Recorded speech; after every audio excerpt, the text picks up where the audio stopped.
Pozdrav! U današnjem videu ću vam govoriti o X402 protokolu. To je nova stvar o kojoj se sad puno priča u zadnjih par dana. Radi se o Coinbase-ovom protokolu koji je zajedno sa Cloudflareom su lansirali fondaciju koja će raditi podršku za X402 protokol. Šta je X402 protokol? To je protokol novi koji omogućuje AI agentima i drugima, ali prvenstveno AI agentima, da međusobno plaćaju, izvršavaju mikrotransakcije i velike transakcije bez fijeva, bez potrebe za stvaranjem akaunta, za otvaranjem akaunta, za ulogiravanjem, bez naknada za transakcije, potpuno decentralizirani način. Nije vezano za jedan blockchain, nego da sva ta plaćanja mogu ići putem više blockchaina, bilo to Solana, bilo to Base ili neki drugi. Nema dodatnih fijeva za plaćanje. To će u praksi omogućiti jedan potpuno novi sloj plaćanja na internetu koji će koristiti AI agenti. Kao što i sami svjedočimo, nikada u povijesti nije se dogodilo da toliko kapitala i toliko novca ulazi u neku novu tehnologiju kao što je to AI agenti, i sigurno je da će se razvijati rapidnom brzinom, to već sada vidimo. I vjerujem da je i ovaj novi protokol od strane velikih igrača jedan novi smjer i nešto što trebate pratiti i gledati šta se tu događa, jer svaki dan se javljaju novi tokeni i novi projekti koji to podržavaju i sigurno će neki od njih napraviti dobar posao i prerasti u ogromne i vodeće projekte. Između ostaloga, važno je da su to pokrenule dvije ogromne firme. Jedna je Coinbase, koja je najveća američka kriptomjenjačnica, i ne samo kriptomjenjačnica, nego je predvodnik uopće u kripto sektoru u Americi. Naravno, oni imaju i Base blockchain i tako dalje. I osim njih je tu i Cloudflare koji drži valjda jedno, četvrtinu, petinu, trećinu interneta, svih web stranica idu preko njih. Oni tu pružaju neku sigurnost i brzinu rada i jako su veliki igrači u tom prostoru, i kad takva dva igrača nešto pokrenu, onda to sigurno ima utjecaja. Ja ću vam ostaviti linkove na sve tekstove gdje možete naučiti više o tome šta je to i zašto je toliko važno. Ali evo, ukratko, nema fijeva za kartice, instantno je plaćanje, znači možete, i mikropaymenti su odobreni, znači možete već nešto od 1 cent. Na primjer, ako neko nudi uslugu da se njegov sadržaj pogleda, neki video, i da to košta samo 1 cent, sada sa karticama, sa spajanjem voleta, sa svim onim fijevima i tako dalje, to gotovo neizvedivo i to se i ne radi. Takve se mikrotransakcije i ne provode. Sa ovim novim protokolom bit će moguće platiti nešto 1 cent bez dodatnih fijeva i to će se riješiti u sekundi, i na taj će način AI agenti, koje vi naravno prije toga im dajete nekakvo odobrenje i kažete im do tud i tud možete potrošiti, ali oni će moći raditi te mikrotransakcije u sekundi, bit će jako brze i bit će potpuno jeftine, i zapravo se tu otvara prostor za cijeli jedan novi sloj interneta kakvog do sad nismo poznavali. Znači u kombinaciji sa AI agentima i sa blockchain tehnologijom uz ovaj novi protokol. On je podržan na svim chainovima, da li je to Base, da li je to Solana, šta god, i zapravo idealan je za nekakve web aplikacije AI agenata. Ovdje isto imamo nekakvu tablicu gdje možete vidjeti koje su mu prednosti. Znači, fee je zanemariv 0,0001, kod kreditnih kartica znamo da je to, veliki su fijevi, 3 do 3%, PayPal isto tako, i Ethereum isto zna imati gas fijeve velike. Ovo tu vidite nema.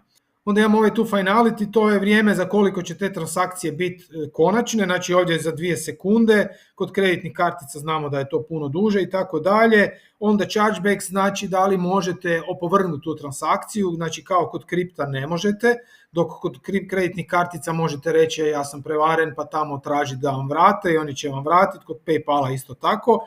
I scalability, znači TPS, to su transactions per second, znači broj transakcija po sekundi. Ovdje je stotine do tisuće, kod kreditnih kartica je 24.000, ja mislim da je to Visa.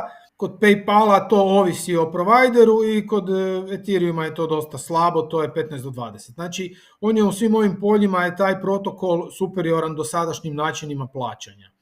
Tu se susrećemo i s pojmom agentic commerce, što označava novu eru u digitalnoj ekonomiji koja omogućava, odnosno gdje ćemo vidjeti da se inteligentni sustavi, mašine, AI agenti samostalno obavljaju plaćanja bez upliva ljudi, a ovaj protokol X402 je predvodnik u tome i obzirom da je napravljen od strane velikih igrača, za vjerovati je da će i ostati tu dominantan u toj sferi i da ćemo još vidjeti puno toga u razvoju ovog sektora. Otvorite akaunt na BingX mjenjačnici, koristite link u opisu ovog videa, ostvarit ćete 20% popusta na sve fijeve, konkurirat ćete za jednu od nagrada dobrodošlice i postaćete dio communitya od preko 20 miliona ljudi koji su počeli koristiti ovu pouzdanu i naprednu mjenjačnicu.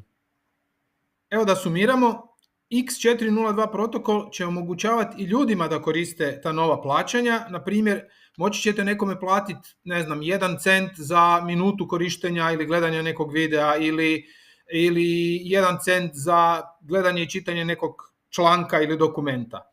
Uglavnom, ovaj protokol otvara mogućnost za nove poslovne modele u kojima će moći usluge i proizvodi biti prodani po 1 centu, po 1 sekundi i to naplaćeno. Sve ono što do sada nije bilo bez upotrebe tradicionalnih metoda plaćanja i bez otvaranja akaunta i šta sve ide uz nekakva plaćanja, pretplate, stvaranja akaunta, traženja mailova, otvaranje korisničkih računa i tako dalje. Znači, otvara se prostor za potpuno nove poslovne modele. Ja sam siguran da će mnoge firme pronaći neke nove načine, inovativne načine kako da implementiraju ovaj protokol u svoje poslovanje. Ovdje vidimo da je i CoinGecko kao jedna od vodećih aplikacija za praćenje svega što se događa u kriptu i tokena i njihovih i ekosustava i tako dalje. Oni su otvorili posebnu kategoriju sa X402 ekosistem tokenima i coinima. I oni su sad, možete ovdje vidjeti, znači tu su sad izlistani svi ti najveći po market capu koji utiliziraju tu tehnologiju novu. Vidimo da im tu prilično raste, ovo je sve dosta je zeleno, u zadnjih par dana su baš napravili boom i vidimo da je taj cijeli ekosustav ima market cap od 829 miliona, što je još uvijek skromno, ali imaju rast od 377% u zadnja 24 sata, što je prilično velik. To je stvarno, znači mi smo sad u nekakvom hajpu i sad je na sve strane, ako ste na kripto Twitteru, možete vidjeti da se priča o tome. To je jedan novi buzzword gdje sad imamo i naravno novih tokena, već su počeli dolaziti meme coinovi sa tim nazivom. Uglavnom rađa se cijela jedna nova niša za koju se nagađa, obzirom da su ti AI agenti sve prisutni i da AI tehnologija po svemu sudeći neće tako brzo nestati, nego da ulazi u sve pore ljudskog djelovanja. I sad ako imate jedan novi protokol koji omogućava brza, jeftina i instant plaćanja na tim AI agentima, onda je za vjerovati da će taj cijeli sektor doživjeti još veći boom nego što je sad. Ovo bi trebalo biti samo neki početak. Od alata je ovdje imate i skener, znači skan gdje možete gledati uživo koje su transakcije trenutno, koje aplikacije i koji serveri rade najviše transakcija na tom protokolu. Ja ću vam naravno ove linkove sve ostaviti. Na Dune Analyticsu su već počeli raditi ove analize tih tokena, pa onda možete na ovoj tu recimo na ovom tu dashboardu vidjeti koliko su volumeni i vidite kako je to raslo u zadnjih par dana, drastično rastu ti volumeni transakcija. Naravno na Twitteru je jako puno korisnih informacija, pojavila se tu i neka mapa ekosistema cijelog tog, pa možete onda vidjeti koje su tu aplikacije koje koriste to, koji su protokoli, odnosno koji su chainovi najzastupljeniji, koji su toolovi za developere, koji su walleti i tako dalje. Tako da dostupno je već dosta toga, a kako smo svi u kriptu, evo imamo već i neki prvi meme coin, vjerojatno ih sad ima i puno više.